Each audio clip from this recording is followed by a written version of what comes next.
Hello and welcome to Dialogue. The 30th United Nations Climate Change Conference, commonly known as COP30, has kicked off in Brazil's Amazon city of Belém.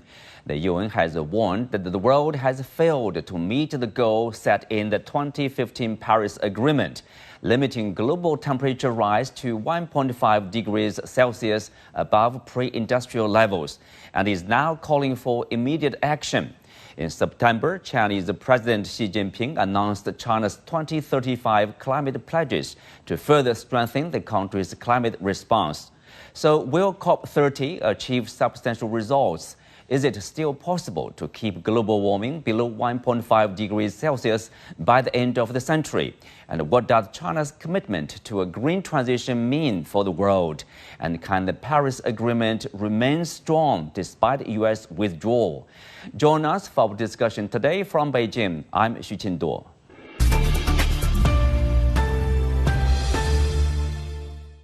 Well, joining me today are Dimitri de Boer, Director for China of ClientEarth, Wu Changhua, President of the Global Climate Academy. Well, welcome to Dialogue. So, Changhua, I will start with you. Recently, UN Secretary General Antonio Guterres stated that the COP30 must be the turning point where the world delivers a bold and credible response plan. From his tone, we can sense this strong sense of urgency. And tell us why there's such a strong feel of urgency in fighting climate change. Thank you, Changhua. Nice to join your program again, together with Dimitri. We've all been watching very, very closely what's happening in Belém at the COP30. And if you look at the leadership summit last week, there were lots of messages actually sent out. You just mentioned the Secretary General of UN, Mr. Guterres. The way he said, this must be the beginning of a new decade, a decade of acceleration. There are a few things actually reflected in that. On one side, there is a tremendous sense of urgency because climate change is intensifying. We've already been living in this 1.5 degrees Celsius warming world already in the last year or two. And so if you look at extreme weather events, floods, droughts, storms, extreme heats, you name it, and the suffering, the damage, the costs are tremendous. We set targets, and we said actually, we should manage to drop the emissions, and leading up to 2030, we need to decrease our emissions by at least actually 45% over 2019 level. We are not doing that at all. Rather, actually, the emissions have been rising. So that has definitely the sense of urgency. But in the meantime, I think there were lots of expectations about what could potentially be achieved in Belém at the COP30, and hopefully somehow global leaders will be able to come together to overcome all the hurdles and barriers, reach really consensus, very importantly, put the acts together, particularly using the vehicle of the 2035 NDCs. So that will be really, start to kick off this sort of new era of acceleration of solutions, actions, partnerships, and innovation. At the end of the day, hopefully we'll be able still to deliver the set of targets, and by 2030, manage to somehow decrease our emissions by about 45%, and ideally by 2035, and reducing emissions by 55% at least over 2019 level. Dimitri, you were in Brazil not long ago, and in your understanding and in your observation, what would actually make this conference, COP30, a turning point and not just another declaration? Well, I think it starts with also recognizing that global climate governance really does work. Some people are expressing doubts about that these days. But, the process that we started in 1992 has actually helped the world to agree to lower emissions. And also that means that the heating today, but also the heating that is expected by the end of the century, is already much lower than it otherwise would be. So first of all, focusing on this is important, and then sharing that more positive message also about the economic opportunities of the climate transition. So right now, because there's also political pushback in many countries against climate action, it's very important to show what are all the benefits here. I think that's something that the Brazil COP is actually doing quite a good job at conveying. The focus on implementation is also very important. So any actions coming out of this that reaffirm implementation all around the world. And I would say China, more than any other country, is demonstrating its commitment to real implementation, seeing all of the wonderful green technologies that are coming out of China, seeing all of the economic growth that is happening in China now as a result of climate action. That really gives confidence to other countries that this is a journey that is going to benefit people and livelihoods and the economies, and at the same time secure a low carbon future for us. Well, Changhua, I want to draw your attention to this report. According to this emissions gap report 2025, the planet is still on course for up to 2.8 degrees Celsius of warming this century, despite a decade of commitments since the Paris Agreement. What has caused this widening gap between pledges and action here? The reasons are diverse, multiple. And if you look at the policy implementations, it's very uneven. Different countries definitely been challenged by different level of capabilities to deliver what's set on the table already. Secondly, some major reversal of policies we've witnessed already in some major economies, and that's really damaging at this moment. Then if you look at actually the transfer of technologies and financial support, financing support, climate finance from developed countries to developing countries, we're really lagging behind, far behind there. So in a nutshell, I think, yes, we set targets, and we definitely, as Dimitri said, we are on a better trajectory compared to a few decades ago.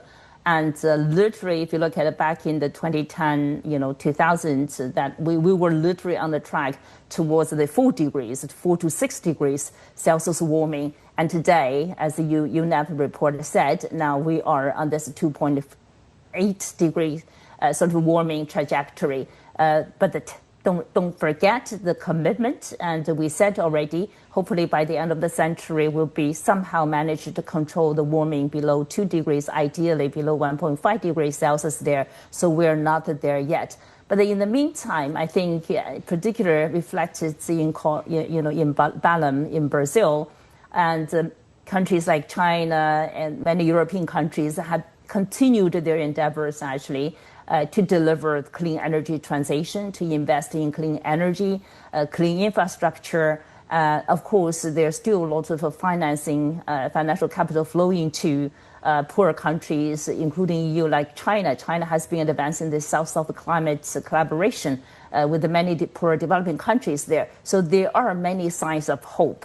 So on one side, yes, the gap remains large, and we started to recognize why, the root causes there. But in the meantime, we do need to figure out what works. Hopefully somehow we'll be able to keep the momentum of political will on the table, on the track, so that no matter how challenging it is, the political contest there, the global community will continue to advance the clean energy transition, fighting climate change, and driving just transition. Well, Dimitri, as Changhua mentioned, probably there are different factors, political, financial, technology transfer. Last year, the COP29 ended unhappily with the developed nations agreeing to provide $300 billion a year in climate financing to developing countries by 2035. And then, in your opinion, exactly how much is needed, and are developed countries ready to do that? Well, I'm not sure what exactly the number is that is needed, but it has been recognized that it's definitely more than the 300 billion. I think what's important to focus on when you're talking about these numbers is also what it actually costs if we don't act on climate change. And once you do that, it becomes really obvious that all of these numbers, as large as they may seem, are actually a real bargain in terms of avoiding the damages that would occur to all of our future generations and economies if we don't. And even ourselves, I'm about 50 years old. in another 25 years from now, I'll be 75, but we will all be living in a world which is several degrees potentially warmer, and that is going to cause all sorts of problems for our societies. So acting on this might sound expensive, but it's not. It's very, very affordable, and also it brings economic benefits when we do. I'd like to highlight one thing about climate finance that is really a major initiative from Brazil right now. It's called the Tropical Forest Forever Facility. Brazil is perhaps one of the flagship outcomes of this COP will be the establishment of a new fund to protect the existing forests of the world, tropical forests. And tropical forests do so much for our societies beyond storing carbon. They also host biodiversity, and they provide climate benefits for agriculture. So they're incredibly important. And somehow, up to now, the world has still been deforesting a lot of the tropical forests. So somehow paying for that and making that economically attractive for everybody is a very good idea, in my view. With Dimitri, the good point there, at least we are trying to keep the status quo, if not improving the situation. Earlier you mentioned about the disinformation. Tell us more on that. We know that, of course, we all know President Trump, speaking at the UN conference, a General Assembly there, talked about, climate change is a hoax, and renewable energy is a scam, things like that. Is that message really being somehow spread to other parts of the world? Well, I'm worried that there are actually people who are buying into those narratives. And, to us, it might seem obvious, that choosing green technologies gives you, a number of economic benefits, give you more energy security, and, give you a low carbon future that is much more attractive. But the US perhaps has, a lot of vested interests in the fossil fuel sector. So to some people there, it might seem more strategic to be doubling down on that. And I think there are a lot of people who are used to what's normal to them, which is burning fossil fuels, and letting go and trying a new model is difficult, and it inevitably really does require changes in economies and sometimes in people's lifestyles. Well, Changhua, under the Paris Agreement, every country is expected to update its climate pledges, known as Nationally Determined Contributions, or NDCs. In his address to the UN Climate Summit in September, Chinese President Xi Jinping unveiled China's new NDCs. To cut total greenhouse gas emission by around 7 to 10% from their peak, raise non-fossil energy consumption to over 30%, expand wind and solar power to over 6 times the 2020 levels, and greatly increase forest coverage, among other aims. How do you assess the ambition and the feasibility of these new targets? Well, China is one of the 64 countries that submitted before COP30, their NDCs there.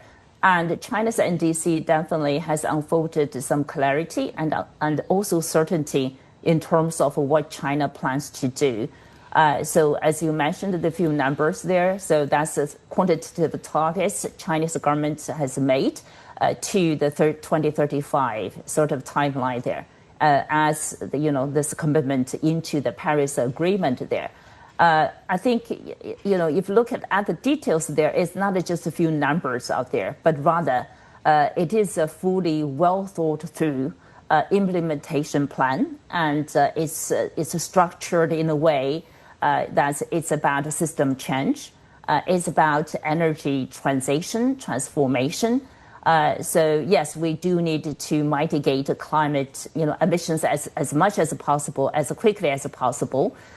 So I think a lot of people have been guessing like where China will peak its emissions, because we said we're going to peak our emissions before 2030. So still today we do not have that clarity, but somehow if we're not there yet, we're definitely getting very, very closer to that. And then of course we need to burn down the emission curves as much as possible. In order to do so, we do need to, on one side, emphasizing really capturing the benefit of energy efficiency, investing energy efficiency as much as possible. We need to somehow shift away from coal towards non-fossil fuels, and we've been already leading the global investment in renewable energies, solar, PV, you name it, as well as EV battery technologies there.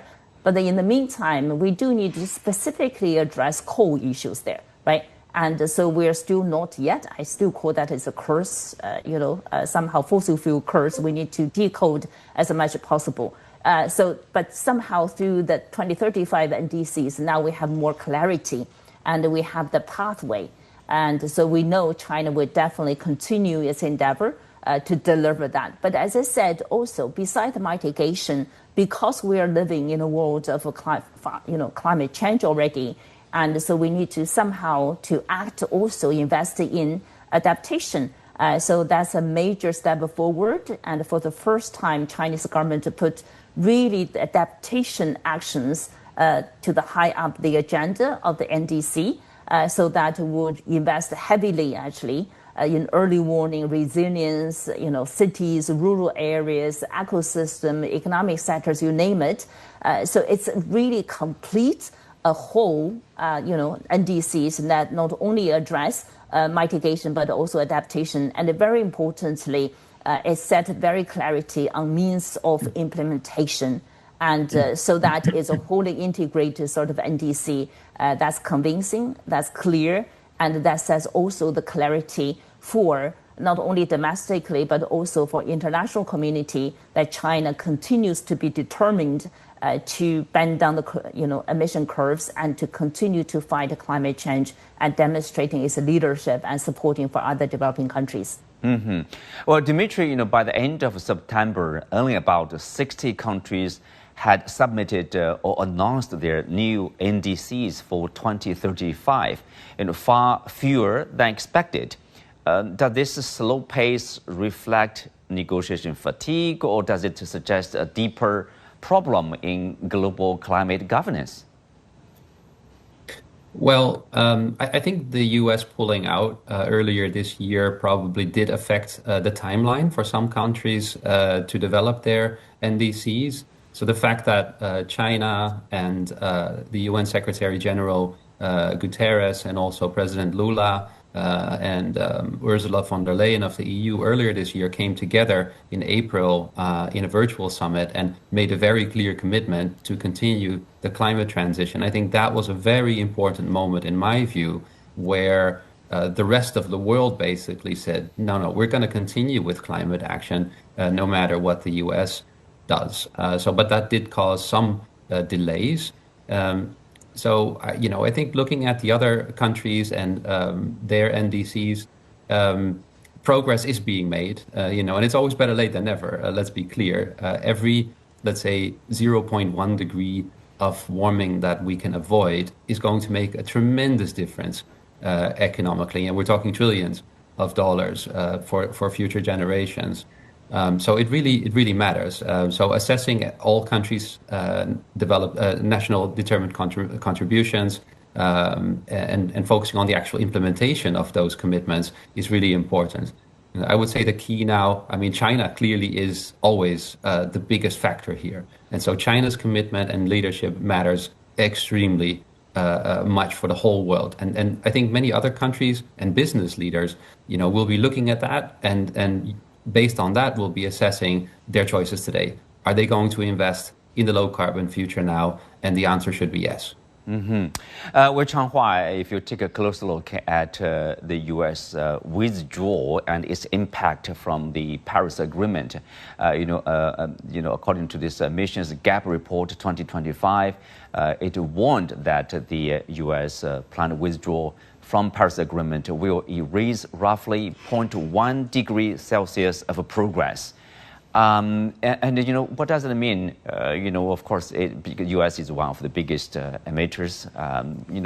In what way that may affect this moral and political legitimacy of the entire framework, not only in the U.S., as Dimitri mentioned, probably, other parts of the world?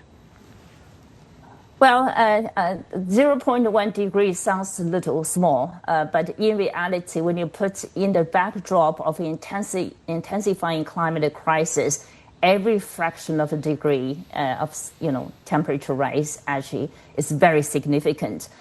So let me just translate a little bit actually about this impact of 0.1 degrees Celsius there. So globally, through all the scientific assessment, basically saying we probably have to rely on not only mitigation adaptation measures, but also we have to rely on carbon removal from the atmosphere in order to really getting back to to the trajectory of the 1.5 degrees Celsius warming target there. And in order actually to somehow to achieve this 0.1 degrees, we need to remove about 220 gigatons of emissions, carbon emissions actually in the atmosphere. That costs tremendous amount of money. So yes, the U.S. withdrawal, sounds like it had this 0.1 degrees Celsius sort of impact there, but in reality, that's very, very significant. So that's the first point I want to make. The second point, I echo very strongly what Dimitri has said. Luckily, the global climate, system remains resilient, with or without the U.S. at this moment. So that's a really good thing, positive thing, that particular China, EU, some major countries still decided actually to stay together, continue to lead, to drive this transformation, fighting climate change. But in the meantime, there are definitely negative impacts there. I think, after Trump with second time withdrawal from the Paris Agreement, there are some countries immediately echoing that. Basically started to say, yes, climate change is, con job, it's a hoax, all the sort of, messages being sent out there already. Of course, we know at the fundamental part is really because the interest of fossil fuels. So that's very, very clear. Now, back to the NDC part, and basically saying why so many, but 2/3 of countries still have not submitted NDCs there. Beside the reasons of this sort of geopolitical, situation there, I think in reality, for most developing, small developing countries, it's even technically, financially challenging for them to put together a really sort of implementable, even bankable, NDCs, because we all know in order to mobilize global financial resources to support other developing countries there, somehow you need to put together a convincing sort of business plan. NDCs are more like a business plan you put on the table with, say, what do you want to do, how you're going to do it, how much it's going to cost, and what would be the returns, or whatever you name it. Somehow, for many poor developing countries, they do not have that time, resources, even financial resources and energy to do so. So from that perspective, I think rather than just say, hey, all the other countries, if you haven't submitted NDC, just do it. But rather, I think global community needs to put together some expertise resources to support many developing countries that cannot really do so or do a good job at this moment to deliver that. In that context, I do think China, EU, and some other capable countries actually should offer their hands in order to really meaningfully support those countries to get their acts together so that will be able to act in sync with each other and really make sure not only the system is not collapsing, but also we can act together to deliver the results. Mm-hmm. Well, speak of that, Changhua, let's sort of like in sticking on the impact of the Washington's action. There's a report by Financial Times that Washington has even threatened to impose punitive action on countries that support climate measures considered by the U.S. as, to be obstructing its trade. How do you look at this action? Some of the vulnerable countries, they would say probably, in order to avoid punitive action from the U.S., they might choose to stay away, let's say, or stay neutral instead of expressing their enthusiasm to join I would say, righteous action to fight climate change here. I think the message, the investigative reporting said it really well, clearly, actually. The U.S., the current U.S. administration is behaving like a bully to other countries in terms of fighting climate change. I think the typical example is about this International Maritime Organization's agenda to, to manage to prevent and shipping pollutions there, or put a tax, carbon tax, emission tax on shipping. And so literally the current U.S. administration high-level officials have been calling different countries, threatening different countries with the sanctions, visa sanctions, or economic sanctions, you name it, and even personal, official personal sort of threats. Really unfortunate. It's illegal, it's against the law, it's against the international law. Somehow we do have responses. I think on one side, you definitely started to see more litigation. So we have the International Court of Justice, international judiciary system, some vehicles actually for countries to resort to in order somehow to protect themselves and somehow to fight back. But in the meantime, actually, when countries are getting to know more, understand more how China has been delivering this energy, clean energy transition, not only domestically, but really providing this capability, product, services at affordable level, accessible level for many other developing countries there. So somehow people got a sense of what lies ahead, what is possible, what is the right thing to do. So rather than being influenced by the U.S. bullying behavior, somehow the others should stick together more urgently than ever, more importantly together to carry on the baton and really deliver the sustainability agenda. Mm-hmm. Well, Dimitri, recently there's an article carried by The Economist magazine.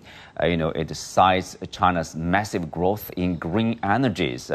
Then it pointed to the effect, I guess, quote, the main reason countries have yet to decarbonize their economies is because they lack the means to do so. And that is what China is fixing. It is providing ever greater amounts of clean energy capacity to the world at the prices which are cheaper than any alternative, including coal and natural gas. So, we can say China is playing a major role in providing countries with accessible means to reduce emission here? Yes, exactly. And I would say that is the best news that we've had since the Paris Agreement. Finally, we're having now a situation where the low carbon technologies are more affordable and more attractive and are sufficiently high quality to provide us with, a real low carbon future.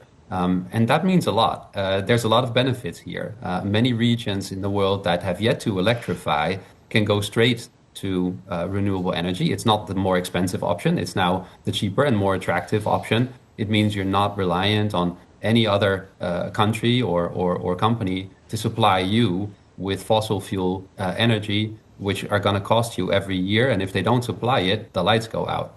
Europe is finding out that the hard way right now. So being able to have access to low carbon technologies that are affordable is really going to make all the difference for the climate transition. Now, I would say there's currently a situation where China is so dominant in all of these sectors that that can create some discomfort in other countries around the world. And so the best strategy, I would say, would be for emerging countries to quickly start partnering with Chinese companies and to produce all of these green technologies in places like Turkey, Mexico, Indonesia, et cetera, because then we're seeing that these green technologies will really diffuse all around the world, and many countries, many people will see the economic benefits to them, and there will be less concern around somehow, China being the only country that seems to be able to benefit from the climate transition. Well, that's in the interest of everyone, I guess. With that, we're coming to the end of today's discussion. Many thanks to our guests. You can also watch us on the CGTN app or on YouTube. I'm Wu Changhua. Thanks for being with us. See you next time.